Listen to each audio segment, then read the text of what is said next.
조국 전 장관도 출마를 가시화하고 있는 상황에서 조국 전 장관이 SNS에 검찰을 비판하고 나섰습니다.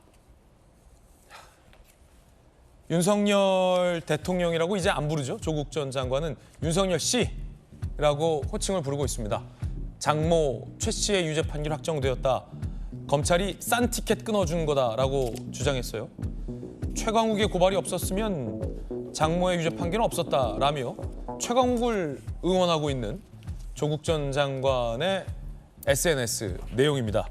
최강욱 의원이야말로 본인과 관련된 혐의로 유죄를 받고 의원직이 날아갔는데 법원이 시간을 길게 끌어준 덕에 의원직을 유지했던 것 아닌가요? 그 부분과 관련돼선 일절 조국 씨는 언급이 없습니다. 그런가 하면 조국 전 장관의 2심 판결이 총선 전에 나온다.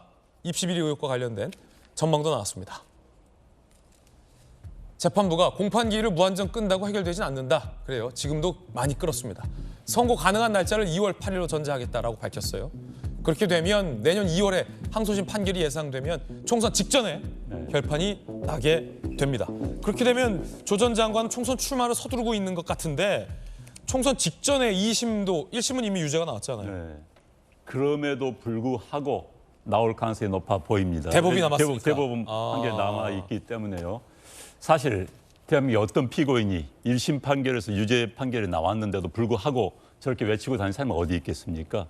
그다음에 지금 뭐 검찰 이야기를 하는데 많은 국민들이 보기에는 본인이 검찰로부터 당했기 때문에 악감정, 그 심정으로 이야기하는 것밖에 보이질 않습니다. 지금 사실 자숙할 때입니다. 자기 부인은 솔직히 말해서 유죄 판결 받고 몇 년 동안 교도소에 있었다가 나왔죠. 딸도 그렇죠. 가족이 저런 상태에서 자숙하면서 본인이 뭘 잘못했는가, 본인이 우리 공동체에 끼친 해악이 무엇인가를 고민할 때이지 저렇게 나서가지고 선거운동식으로 돌아다니는 건 그건 아니라고 보는 거고요. 특히 대통령에 대해서 씨라고 붙인다는 것은 기본적인 에티켓의 문제입니다. 네. 저런 분이 서울대 교수를 했다? 학생들이 어떻게 보겠습니까? 그건 아무리 상대가 적이라 하더라도 호칭을 붙여준 게 에티켓입니다. 그건 뭐 저작글에 있는 무슨 뭐 조폭도 아니고요. 그래서 전 기본적으로 기본 소양의 문제가 있다 이런 생각이 듭니다. 특히 이제 최강욱 의원을 연일 응원하고 띄우고 있는데 김재섭 비대위원님 최근에 또 민영배 의원 출판 기념회에서 민영배 의원, 김용민 의원, 최강욱 전 의원 등이 윤석열 탄핵을 얘기해서 논란이 되고 있는데 최강욱 의원이 또 무슨 뭐 암컷 얘기를 해서 또 한번 논란이 되고 있는데 조 전 장관은 계속해서 이제 최 전 의원을 응원하는 메시지도 나오고 있네요.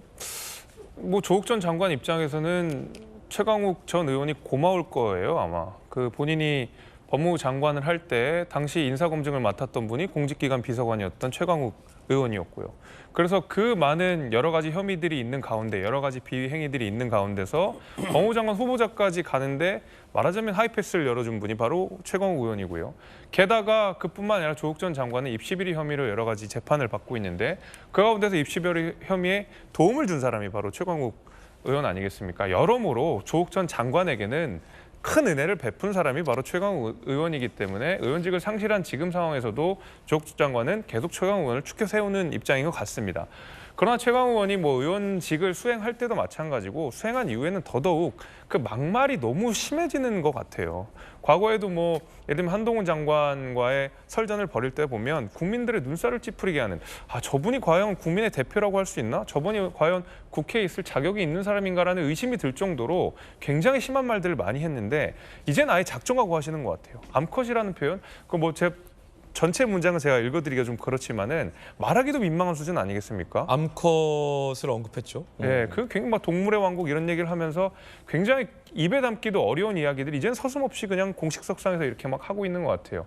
그런 의미에서 정말로 최강욱 전 의원은 애초에 공직을 할 만한 인물이 아니었구나. 그냥 조국 전 장관을 도와주기 위해 나온 인물이 아니었나라는 생각이 들 정도로 아주 실망스럽고 다시는 어떤 정치권, 특히 이제 민주당 이나 어느 정당이어도 발을 붙이지 않았으면 하는 것이 제 생각입니다.